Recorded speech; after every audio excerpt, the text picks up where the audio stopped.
얼마 전에 신문을 보니까 일본이 42도 무더위를 맞이하면서 그렇게 담긴 음식이 녹아진 장면이 기사에 실렸습니다. 기사의 주제는 42도 무더위에 녹아내린 음식, 그렇게 실려 있었고 거기에 사진이 이렇게 실려 있었는데 정말 그러게 음식이 녹아 있는 거예요. 제가 깜짝 놀랐습니다. 음식이라는 것은 100도 이상의 열을 가해도 녹지 않지 않습니까? 그리고 좋은 음식을 만들려면 높은 열에 가열을 해서 조리해야 되지 않습니까? 그런데 이 무더위 때문에 음식이 녹았다는 게 제게는 굉장한 호기심이었습니다. 그래서 그 신문을 사사시 살펴보니까 그 녹아내리는 음식은 진품이 아니라 모조품이었습니다. 일본 식당에 가면 백화점처럼 진열장을 만들어 놓고 음식 모형을 거기에 비치를 해 놓습니다. 플라스틱이나 실리콘 또는 우리가 이빨 치료할 때 쓰는 레진, 이 합성 수지로 만들어 놓습니다. 진짜 보면 진품 같고 또 얼마나 먹음직스럽게 보이는지 모릅니다. 근데 이 음식이 42도의 열에 녹아진 거예요. 그래서 제가 보면서 이런 생각을 했습니다. 진품은 녹지 않지. 100도의 열도 이기고 조리가 되는 음식인데 어떻게 녹겠어? 모조품이니까 녹는 거지. 그렇다면 우리 인생도 같지 않을까? 우리가 생명으로 가득한 진품 인생을 산다면 어떤 어려움이 오고 고난이 오고 힘듦이 와도 다 이겨내지 않을까? 능히 녹지 않고 맛을 내면서 살 수 있어 라는 생각이 들더라고요. 사랑하는 여러분, 모조품은 생명력이 없어요. 그렇기 때문에 뜨거운 열을 견디지 못하고 녹아버립니다. 하지만 진품은 생명력을 가지고 있습니다. 절대로 뜨거운 열에 녹지 않습니다. 우리에게 도리어 뜨거운 열은 더 맛있는 음식을 만들어 주는 것이요. 우리의 신앙이 모조품이 되어서는 안 됩니다. 생명으로 가득한 진품 인생이 되어야 합니다.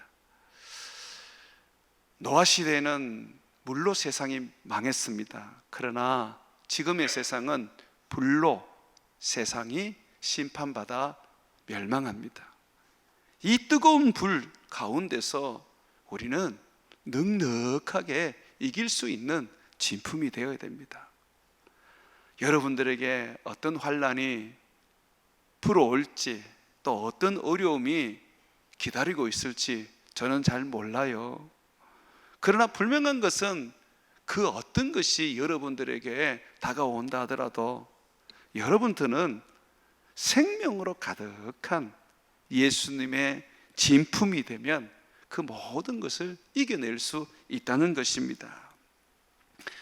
우리 주님은 이 한 알의 밀알이 땅에 떨어져서 썩어지면 많은 열매를 맺는다고 하셨습니다. 그런데 밀알인데도 열매를 못 맺는 것이 있습니다. 왜 그렇습니까? 이 밀알이 생명이 없이 죽었거나 아니면 이 밀알이 모조품이라는 거예요. 중국 사람들은 가짜 음식을 많이 만들어냅니다. 계란도 가짜, 소고기도 가짜, 빵도 가짜. 참 대단한 재주를 가지고 있는 사람들입니다. 그런데 이 가짜들은요, 생명이 없어요. 밀알도 마찬가지인 거예요. 죽었거나 모조품일 때는 땅에 심어도 절대로 열매를 맺을 수가 없는 겁니다. 반드시 생명이 있어야 합니다. 모조품이 아닌 진품이 되어야 한다는 것이죠. 우리가 예수님처럼 이 땅 가운데 한 알의 밀알이 되어서 많은 열매를 맺으려면 생명 가득한 진품이 되어야 합니다. 아무리 십자가에서 내가 못 박혀 죽어도 내가 생명이 없다면, 내가 진품이 아니라면 절대로 사람을 살릴 수가 없습니다. 오늘 말씀에 엘리사가 죽은 지 1년이 지났는데도 불구하고, 살은 다 썩어버리고 뼈만 남았는데도 불구하고 죽은 사람을 다시 살린 생명의 역사를 일으킨 내용이 나옵니다. 엘리사는 엘리야보다 성령의 역사를 갑절이나 행할 수 있는 능력을 가지고 있었습니다. 이 사람 안에는 생명이 가득했던 거죠. 그런데 이 생명이 그가 병들어 죽고 난 다음에도 여전히 그의 몸에 머물러 있었습니다. 그래서 이 머물러 있는 생명이 그의 죽은 몸에 죽은 시체가 탁 붙자 그 죽은 시체가 다시 살아나는 역사가 일어났던 것입니다. 사랑하는 여러분, 생명은 이토록 능력이 있습니다. 죽은 자도 살리고 병든 자도 고치고 사람도 키우고 사람도 고쳐내는 힘이 있단 말입니다. 그런데 우리가 여기서 아이러니하게 생각해야 할 부분은 뭐냐면, 이 생명이 넘치는 엘리사가 왜 병들어 죽었을까? 생명이 가득하면 병이 들지 말아야지. 엘리사의 그 말년을 보게 되면 침대에 누워 있었거든요. 그럼 이 사람도 중암병, 죽을 병에 걸렸단 말입니다. 현대로 말하면 암일 수가 있겠지요. 왜 이 사람에게 이 암이 걸렸을까요? 한번 말씀을 보시죠. 20절과 21절 말씀입니다. 엘리사가 죽으니 병들어 죽었습니다. 그를 장사하였고 해가 바뀜에 1년이 지났어요. 모압 도적대들이 그 땅, 엘리사가 묻혀있는 이스라엘 땅에 쳐들어왔습니다. 그 땅에 온지라 마침 사람을 장사하는 자들이 그 도적대를 보고, 어떤 사람들이 장사를 지내고 있었어요. 누가 죽었는지 모르겠는데 그 죽은 사람을 이제 장사 지내러 가는데 이 모압 도적대와 맞닥뜨리게 된 겁니다. 그래서 이 사람들이 막 부랴부랴 도망가면서 이 장사 지낼 시체를 엘리사의 묘실에 집어넣습니다. 이스라엘 사람들은 굴을 만들어서 거기에 장사를 지냅니다. 땅에 묻는 사람도 있지만 대부분은 굴에 시체를 집어넣고 앞에 큰 바위로 문을 닫아 놓습니다. 그러다 보니까 이 어떤 장사 지내는 사람들이 이 죽은 시체를 이 장사 지내지 못하고 이 모압 도적대 때문에 도망을 가야 하니까 급하게 엘리사의 그 무덤 문을 열어서 거기에 집어 던진 거예요. 그러고 났는데 어떤 일이 일어났습니까? 자, 21절 다시 한번 보십시오. 마침 사람을 장사하는 자들이 그 도적대를 보고 그의 시체를 엘리사의 묘실에 들어 던짐에 시체가 엘리사의 뼈에 닿자 곧 회생하여 일어섰더라. 살아난 거예요. 그런데 엘리사의 몸은 죽은 지 1년이 되어서 뼈만 남았거든요. 그런데 그 뼈에 시체가 부딪히자 살아났습니다. 생명이 넘치는 것이죠.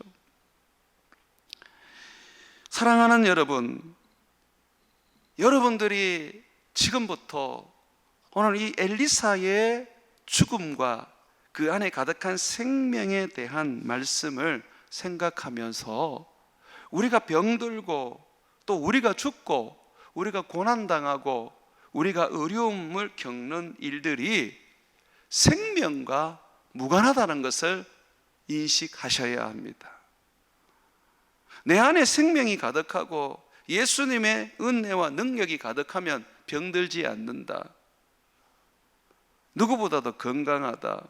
가난하지 않다. 누구보다도 잘 산다. 어떤 일에도 어려움이 없고 형통하다. 라는 이 기복주의 신앙, 여러분들이 깨쳐버리고 떨쳐버려야 합니다. 엘리사는 엘리야보다 더 능력이 많았던 사람입니다. 생명으로 풍성했던 사람이었습니다. 그런데도 불구하고 이 사람은 병들어 죽었어요. 죽은 지 1년이 지났지만, 뼈만 남았지만 죽은 시체가 그 뼈에 닿자마자 살아나는 생명의 역사가 여전히 있었습니다. 사랑하는 여러분, 우리가 병이 들고 또는 연약하여지고 때로는 고난과 고통을 가져야 하고 망해서 가난해지기도 하는데, 그것은 결코 내가 죄를 지어서 내 안에 있는 예수의 생명이 약해져서 생기는 게 아닙니다. 우리에게 주시는 하나님의 은혜이고 우리가 믿음의 삶으로 살아가도록 만드시는 주님의 연단이며 주의 뜻과 주의 영광을 드러내기 위한 일입니다. 바울은 베드로보다 더 능력이 있었습니다. 죽은 자도 살릴 뿐만 아니라 이 사람이 입고 있는 앞치마나 땀을 닦는 손수건을 병자에게 갖다 놓으면 그 병이 완전히 깨끗하게 고침을 받았습니다. 그런데 정작 이 바울은 누구보다도 고통스러운 질병을 앓고 있었습니다. 바울은 자기가 앓고 있는 이 질병을 뭐라고 불렀느냐면 육체의 가시라 그랬어요. 얼마나 아팠으면 가시라 그렇게 얘기를 했겠어요. 그리고 이것을 사탄의 사자라고 말했습니다. 그의 말이 그냥 어느 쪽일까요? 아닙니다. 정말 귀신이 그에게 들어와서 그를 병들게 만든 것입니다. 그는 이 병을 낫게 하려고 주님 앞에 3번이나 간구를 했습니다. 그런데 주님은 그 병을 고쳐주지 않으셨습니다. 왜 그렇습니까? 말씀 같이 한번 보겠습니다. 고린도후서 12장 7절과 9절입니다. 여러 계시를 받은 것이 지극히 크므로, 이 바울은 하나님으로부터 계시를 받았습니다. 그러다 보니까 교만하여질 수가 있었던 거죠. 너무 자만하지 않게 하시려고 내 육체의 가시 곧 사탄의 사자를 주셨으니 이는 나를 쳐서 너무 자만하지 않게 하려 하심이라. 하나님이 능력을 가득히 바울에게 주셨는데, 그런데 이 능력이 자칫 자만하면 바울에게 교만함을 주고 하나님을 떠나서 자기가 하나님이라고 우겨대는 죄를 범할 수가 있었습니다. 그래서 하나님이 그렇게 못 살게 하려고 안정장치로 그에게 질병을 주신 겁니다. 자, 이 질병을 주시면서 하나님은 그것을 은혜라고 말씀해 주십니다. 9절입니다. 나에게 이르시기를 내 은혜가 내게 족하도다. 이는 내 능력이 약한 데서 온전하여 짐이라 하신지라. 그러므로 도리어 크게 기뻐함으로 나의 여러 약한 것들에 대하여 자랑하리니 이는 그리스도의 능력이 내게 머물게 하려 함이라. 여러분 보세요. 바울은 자기의 질병이 하나님의 은혜라고 하나님으로부터 음성을 듣습니다. 그래서 그는 그 질병에 대해서 이렇게 해석합니다. 내가 약하게 된 것은, 질병 때문에 내 몸이 쇠약하게 된 것은 도리어 내가 기뻐해야겠다. 왜냐하면 하나님의 능력을 머물게 하기 위한, 하나님의 은혜다라고 고백하는 겁니다. 여러분, 이걸 깨달으면 너무 좋겠어요. 건강해야 복받았고, 부자가 돼야 하나님이 사랑하고, 모든 일에 있어서 형통해야 그 사람이 믿음의 사람이라고 생각하는 거, 그거 이제 버렸으면 좋겠어요. 건강하든 병들었든 부하든 가난하든 사람들에게 부러움을 사든 멸시와 천대를 받든 상관없이 내가 예수를 믿고 하나님의 자녀가 되었다면 그 모든 것들이 나에게 하나님의 은혜요, 하나님의 영광을 위하여 내게 주신 축복이라 믿어야 합니다. 요시야 왕은요, 다윗의 버금가는 인물이었습니다. 어떤 부분에 있어서는 다윗을 뛰어넘었습니다. 율법을 지키는 데 있어서는 다윗보다 더 철두철미하게 살아왔던 사람입니다. 열왕기하 23장 25절에는 요시야를 이렇게 평가합니다.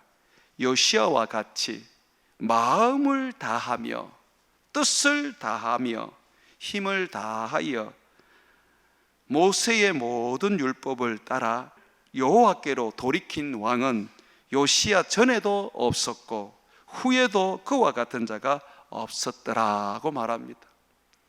예레미야 선지자가 요시야 왕을 얼마나 귀하게 여기고 그 왕을 존경하고 사랑했는지 몰라요. 8세의 왕이 되어서 그는 30년 동안 나라를 다스리고 38세에 죽었습니다. 젊은 날에 요절한 것이죠. 어떻게 죽은 줄 아세요?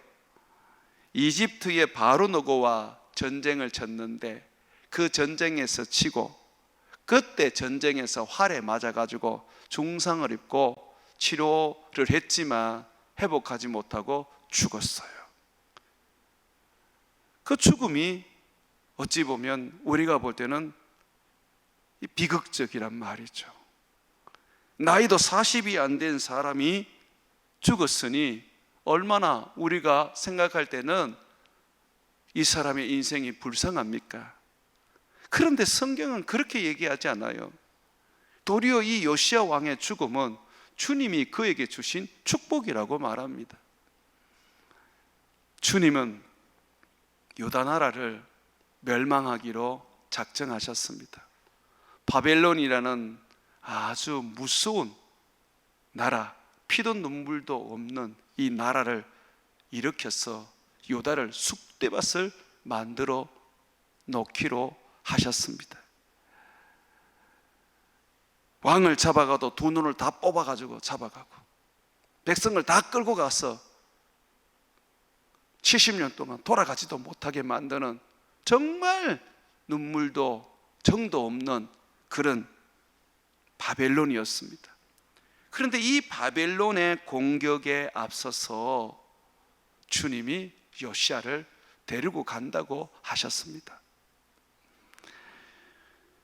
여선지자 훌다를 통하여서 주님이 요시야에게 이렇게 말합니다. 한번 들어보세요.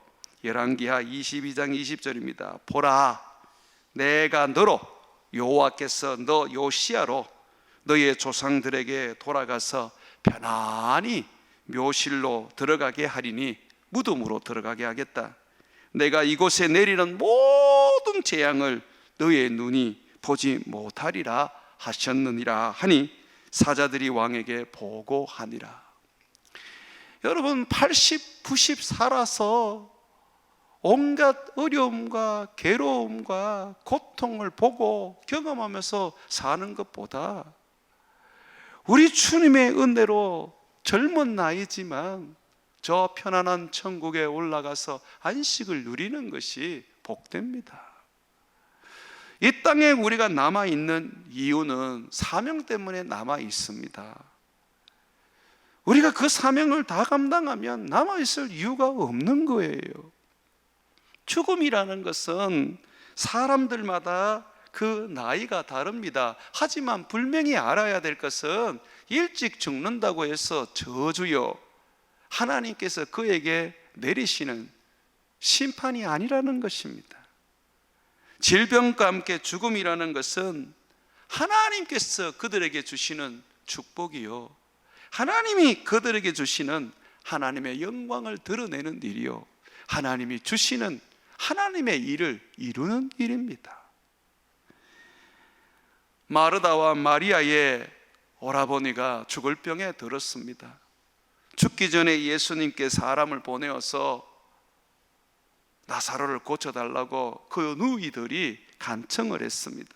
예수님이 안 고쳐주셨어요. 이 병은 죽을 병이 아니라고 하셨어요. 그런데 예수님 말과는 다르게 얼마 있지 않아서 오빠가 죽게 되었습니다. 나중에 예수님이 나사로의 장례식에 갔을 때 마르다와 마리아가 얼마나 예수님을 원망했습니까? 예수님만 계셨다면 우리 오빠가 죽지 않았을 텐데 왜 예수님 우리가 부를 때에 안 도와주셨습니까? 라고 하면서 원망했습니까? 그런데 주님이 뭐라 그래요? 내가 이 나사로를 통하여서 하나님께 영광을 돌리고 나도 영광을 얻을 것이다 라고 하시면서 나를 믿는 자는 죽어도 살겠고 무릇 살아서 나를 믿는 자는 영원히 죽지 아니하리라고 하셨지 않습니까? 그러면서 주님이 나사로의 무덤에 가서 그 냄새나는 죽은 나사로를 다시 살려서 무덤에서 끄집어내지 않습니까? 우리의 병든 일들, 죽는 일들, 사업이 망하는 일들, 고난을 받고 어려움을 겪는 모든 일들은 우리 주님이 우리를 믿음으로 살게 하려고 겸손하고 낮아진 삶으로 주님만 의지하게 하려고 주의 영광을 드러내며 주님을 기쁘시게 하는 삶을 살게 하려고 주시는 주님의 축복입니다. 이걸 믿는 자들은 죽음을 이길 수가 있어요. 질병이 찾아와도 대수롭지 않게 여길 수 있어요. 예수를 믿는 이유는 죽음을 이기기 위해서 믿는 겁니다. 죄 때문에 모든 사람이 다 죽게 되지요. 그러나 예수를 믿으면 우리는 죄 사함을 받고 죽음에서 생명으로 옮겨져 영원한 나라에서 영생을 누리며 살게 됩니다. 질병 외에도 생명과 무관한 것이 많습니다. 가난하든 부하든 명예롭든 멸시받든 고난을 받든 영광을 얻든 상관없이 우리는 생명에 넘치는 삶을 살아가야 합니다. 우리에게 필요한 것은 부한 거나 또는 영광스러운 이 세상의 삶이나 많은 사람들에게 존경받고 부러움을 사는 인생이 아니라 사람을 살리는 인생, 사람을 고치는 인생, 사람을 키우는 인생이 되어야 합니다. 죽어도 엘리사는 죽은 시체를 다시 살리는 인생을 살았던 것입니다. 베드로와 요한이 얼마나 가난하게 살았는지 압니까? 돈 한 푼 주지 못했던 가난함을 가지고 있었습니다. 그러나 그 사람들은 생명으로 넘쳤어요. 성전 미문에 앉아있는 안절뱅이가 구걸을 할 때 아무것도 줄 수 없었지만 그들은 그를 살렸습니다. 안절뱅이를 향하여서 이렇게 말했죠. 우리를 주목해라. 네가 구하는 은이나 금은 우리에게 없다. 하지만 내가 나사렛 예수 이름으로 예수님이 내게 주신 내 안에 있는 생명으로 내가 내게 명하노니 일어나 걸어라. 그랬더니 어땠습니까? 돈으로 할 수 없는 거, 온갖 금으로 할 수 없는 거, 그 사람을 깨끗하게 치유하여 살려내었지 않습니까?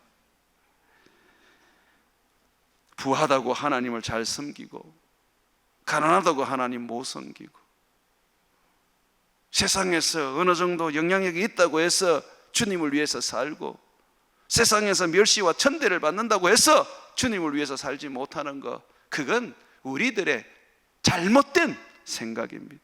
기복주의에서 벗어나지 못하는 엉터리 같은 신앙이죠. 그런 인생은 명품이 아닙니다. 진품이 아닙니다. 생명력이 있는 인생이 아닌 것입니다. 예수드는 왕으로 있었지만은 그 자리에서 이스라엘을 구원했지 않습니까? 예수님의 제자 중에는 부자도 있었습니다. 아리마대 요셉은 큰 부자였습니다. 그런 예수님을 위하여 예수님의 무덤도 마련했었습니다. 부자가 되든 가난한 자가 되든 상관없는 거예요. 우리는 우리에게 주신 생명, 그 생명으로 살아야 되는 거예요. 그 생명을 나누어 주고 그 생명을 사람들에게 부어줘서 예수 믿어 구원 얻고 그 생명으로 말미암아 살아나게 만들어야 하는 것입니다. 그러한 생명을 우리가 가지고 살아갈 때에 우리는요, 고난을 짊어져야 돼요. 그래야 생명이 생명될 수가 있어요. 많은 분들이 예수 믿고 신앙생활 잘하면 고난이 없다, 그냥 형통하게 살다가 편안하게 천국 간다 라고 하는데 전부 다 성경에 없는 거짓말입니다. 예수를 믿으면, 잘 믿으면 고난이 따르고 어려움과 힘겨움들이 허구한 날 찾아옵니다. 로마서 8장 17절과 18절에 보게 되면 자녀이면 또한 상속자, 곧 하나님의 상속자여 그리스도와 함께한 상속자니 우리가 그와 함께 영광을 받기 위하여 고난도 함께 받아야 할 것이니라. 생각하건대 현재의 고난은 장차 우리에게 나타날 영광과 비교할 수 없도다 라고 말합니다. 하나님의 자녀가 되었다면 천국을 상속받는 상속자라는 거예요. 그러면 어떻게 해야 된다고요? 예수님처럼 고난을 받아야 된다고 말합니다. 그래야 하늘의 영광을 얻는데요. 예수님은 이 땅에서 가난하시고 사람들에게 천대와 모욕을 당하시고 이사야에 의하면 병까지 짊어지시고 사시다가 십자가에서 죽으셨는데, 그의 제자 된 우리들은 그 삶을 자꾸 회피하려고 합니다.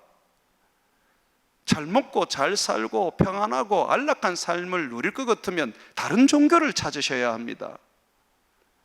예수님을 따르는 자는 누구든지 자기를 부인하고 자기 십자가를 지고 살아가야 하는 것입니다.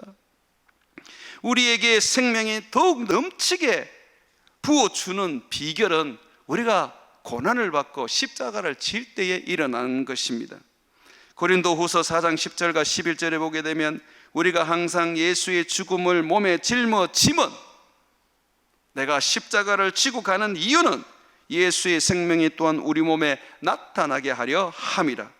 우리 살아있는 자가 항상 예수를 위하여 죽음에 넘겨지면 예수의 생명이 또한 우리 죽을 육체에 나타나게 하려 함이라고 말하고 있습니다. 고난 없이 무슨 생명이 있고 고통 없이 무슨 생명이 있습니까? 남들보다 내가 고난이 많고 남들보다 내가 가난함이 많고 남들보다 내가 어려움이 많다고 해서 여러분들이 죄를 지었기 때문이라고 생각하지 마세요. 그것 때문에 고개 푹 숙이고 마치 죄인처럼 다니지 마세요. 예수님을 욕보이는 겁니다. 당당하세요. 고개를 들고 내가 예수를 위하여 고난을 받는 것을 기쁘게 여기고 십자가를 짊어지고 살아가는 것을 행복하게 여기십시오. 바울은 날마다 예수님의 그 흔적을 새기기 위하여 몸부림쳤습니다. 남들보다 더 많은 매를 맞고 남들보다 더 많은 고난을 받고 남들보다 더 많은 배고픔을 겪었던 사람이었습니다. 감옥도 얼마나 많이 갇혔는지 몰라요. 죽을 위기도 수없이 경험했습니다. 그래서 그 사람에게 생명이 넘쳤던 거죠. 우리 살아있는 자가 항상 예수를 위하여 죽음에 넘겨지는 이유는 예수의 생명이 또한 우리 죽을 육체에 나타나게 하려 함이라고 말하고 있는 것입니다. 그러므로 내가 편안하기 위해서 예수 믿고, 부하기 위해서 예수 믿고, 병안 들리기 위해서 예수 믿는 그런 잘못된 신앙은 떨쳐버리고, 내가 예수를 믿음으로 말미암아 고난을 받고 어려움을 당하고, 내가 예수를 믿음으로 말미암아 때로는 가난해지고 사람들에게 멸시와 천대를 받는 것을 기쁘게 여기시기를 바랍니다. 생명이 내 안에 있기 때문에, 그 생명 때문에 내가 우리 주님의 그 고난의 길을 따라가고 동참하는 것입니다. 생명은요, 돈으로 살 수 있는 게 아니에요. 세상에서 만들어낼 수 있는 것도 아닙니다. 오직 생명은 아버지 하나님으로부터 주어집니다. 예수님도 그 안에 있는 생명을 아버지께 받았다고 말씀하셨습니다. 요한복음 5장 26절에 아버지께서 자기 속에 생명이 있음 같이 아들 예수 그리스도에게도 생명을 주어 그 속에 있게 하셨다라고 말하고 있습니다. 하나님은 자기 안에 있는 영원한 생명을 아들에게 주셨고, 아들은 그 생명을 이 땅에 오셔서 십자가에 못 박혀 죽음으로 그 십자가를 믿는 자들에게 다 부어 주셨습니다. 우리는 생명이 있어야지 비로소 삶의 가치를 가지고 인간답게 살 수가 있습니다. 아담과 하와가 처음 만들어질 때는 흙으로 빚어졌어요. 흙의 역소로 아담과 하와를 만들었는데, 그런데 흙으로 만들 때는 아무런 생명이 없었어요.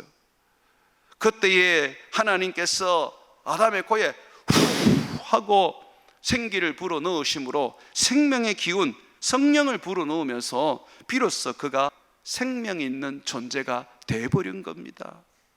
예수님은 죽음 후에 부활하셨습니다. 그리고 제자들에게 나타나서 그들을 보자마자 이렇게 하셨습니다. 성령을 받아라. 주님은 우리에게 생명을 주시려고 오셨습니다. 돈 주려고 오신 분 아닙니다. 세상에서 여러분 잘 먹고 잘 살고 사람들이 부러워하는 인생 만들려고 오신 거 아닙니다. 도리어 주님은 가난한 자에게 복음을 전하셨고 포로된 자들을 자유하게 하셨습니다. 부자가 천국에 들어가는 게 얼마나 어려운지 아세요? 낙타가 바늘 구멍을 통과하는 것보다 더 어렵다고 예수님이 말씀하셨습니다. 주님은 우리에게 생명을 주시기 위하여 십자가에 죽으셨고, 지금도 그 주신 생명이 더 풍성하게 하시기 위하여 고난도 주시고 질병도 주시고 삶의 어려움과 힘겨움도 허락하시는 것입니다. 내가 온 것은 양으로 생명을 얻게 하고 또 생명을 얻은 양들이 더 풍성한 생명을 얻도록 하기 위한 거라고 하셨습니다. 요한복음 5장 24절에 보게 되면 내가 진실로 진실로 너희에게 이르노니 내 말을 듣고 나 보내신 이를 믿는 자는 영생을 얻었고 심판에 이르지 아니하느니 사망에서 생명으로 옮겼느니라고 말하고 있습니다. 그래서 믿는 자는 어떻게 살아야 돼요? 믿음으로 살아야지요. 믿음으로 살 때에 이 믿음이 예수님의 생명을 우리에게 불어넣어 줍니다. 믿음은 살아있는 능력이에요. 내가 예수님을 믿고 내가 예수님을 의지하고 내가 예수님을 힘입어서 살아가면 끊임없이 예수님께서 우리에게 생명을 불어넣어 주시는 것입니다. 요한일서 5장 12절에 보게 되면 아들이 있는 자에게는 생명이 있고 아들이 없는 자에게는 생명이 없다 그랬어요.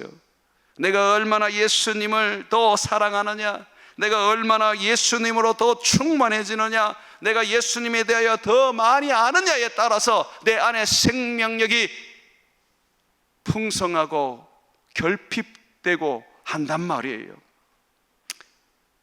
나는 여러분들이 윤리적으로 도덕적으로 살아야 된다고 생각합니다. 그러나 아세요? 생명이 있어야, 생명으로 풍성해야 윤리적으로 도덕적으로 살 수 있는 거지. 생명도 없이 무슨 윤리적으로 도덕적으로 살 수 있단 말입니까? 여러분들이 들어야 할 설교는 예수 그리스도입니다. 그분으로 말미암아 날마다 생명을 공급받아야 하는 겁니다. 주님이 뭐라 그러셨어요? 내 살을 먹고 내 피를 마시는 자가 영생을 얻는다 하셨지 않습니까? 내 살과 내 피는 참된 양식과 참된 음료라다라고 하셨지 않습니까? 나를 먹는 그가 바로 생명으로 넘쳐난다고 하셨던 것입니다. 생명이 있는지 없는지, 예수 생명이 내 안에 살아있는지 죽었는지, 예수 생명이 내 안에 풍성한지 결핍된지 알기 위해서는 주님의 말씀에 우리가 어떻게 반응하느냐를 보면 됩니다. 열매를 보아 그 사람을 안다고 하셨어요. 우리는 믿음의 반응이 우리의 열매여야 하는 겁니다. 하나님의 말씀이 주어지고 예수님의 명령이 주어질 때 우리는 우리 자신을 복종하고 쳤어 그 말씀 앞에 굴복시켜야 하는 것입니다. 그런데 보면 말씀을 들으면 튕겨내버려요. 듣고 싶은 것만 듣고 자기하고 마음에 안 맞으면 그냥 뱉어내버려요. 그러니 생명이 그 속에 거할 수가 없는 거예요. 믿음으로 반응하지 않습니다. 믿음은요, 순종입니다. 주님이 말씀을 주시면 아멘 하고 그 말씀을 받아들이고 꿀꺽하고 삼키면 그 말씀이 내 안에 생명이 되는 것입니다. 주의 살을 먹고 주의 피를 마신다는 게 무슨 말입니까? 주님의 말씀을 먹는다는 거 아닙니까? 주의 성령을 마신다는 거 아닙니까? 그런데 내 말은 영이요 생명이라 하셨으니 성령을 마신다는 것은 결국 말씀을 먹는 것을 또한 의미한다는 겁니다. 사랑하는 여러분, 여러분들이 예수님을 얼마나 아시는지 모르지만 더 아셔야 돼요. 머리로 아는 거는 의미 없어요. 귀신도 압니다. 예수님이 내 마음에 심겨져야 돼요. 그렇게 믿어지고 그렇게 순종이 되어져야 되고 그렇게 예수님을 쫓아 행할 수 있어야 돼요. 듣는 것으로 기뻐하고 듣는 것으로 아멘 하기만 하면 생명이 있습니까? 생명 있는 사람은 듣고 행하는 자라고 성경은 말하는 것입니다. 생명이 결핍되고 죽어가고 있으니 죽음 앞에 두렵고 밤새도록 염려하며 걱정하고 있는 겁니다. 주님이 왜 나에게 질병을 주셨는지, 왜 나에게 망하는 인생을 주셨는지, 왜 이토록 고난스러운 삶을 주셨는지 기도하고 찾으며 주님의 뜻을 분별하지를 못합니다. 생명이 있어야 주님의 그 뜻을 분별해 내지요. 사랑하는 여러분, 여러분 안에 필요한 것은 생명입니다. 예수 생명으로 풍성하고 예수 생명으로 가득하십시오. 그러면 병들어 죽어도 괜찮아요. 사람을 살리는 엘리사가 됩니다. 내 몸이 병들고 내 삶이 가난하고 하는 것마다 안 되고 살아가는 인생이 고난 그 자체라도 괜찮아요. 내 안에 있는 생명이 사람을 살릴 것이고 내 가족들을 일으켜 구원할 것이고 열방에 선교하여 하나님의 뜻을 드러낼 것입니다. 건강한 몸으로, 멀쩡한 몸으로, 남보다 튼튼한 몸으로 천국 가서 우리 주님께 책망받지 말고 병든 몸으로, 찢어진 몸으로 주님 앞에 갈지라도 주님을 위하여 살고 생명을 공급하는 인생이 되어서 주님 앞에 서는 사람이 되십시오. 그 사람에게 하나님이 위로와 상급을 주시는 겁니다. 모세는 건강했어요. 병 하나 없었어요. 그가 건강하면서 어떻게 살았습니까? 주를 위해 살았지요. 여러분, 그 사람은 건강함으로 주를 섬기면 되고, 나 같은 사람은 병듦으로 주님을 섬기면 되는 겁니다. 내가 꼭 모세가 돼야 됩니까? 모세보다 더 능력 있는 사람은 엘리사인데 엘리사가 되면 안 됩니까? 꼭 승천해야 됩니까? 병들어서 죽으면 안 돼요. 꼭 아리마대 요셉처럼 예수님의 묘지를 내 손으로 만들어야 돼요. 그저 예수님을 바라보면서 눈물 흘리며 그의 죽음을 슬퍼하기만 하면 안 되는 건가요? 사랑하는 여러분, 신앙의 질을 바꾸세요. 모조품 신앙으로 종교적인 인생 살지 말고 진품이 되어서, 생명이 가득한 진품이 되어서 어떠한 뜨거움 속에서도, 어떠한 고난 속에서도, 어떠한 환경 속에서도 주님을 드러내고 생명을 공급하는 인생 되기를 주의 이름으로 축원을 드립니다.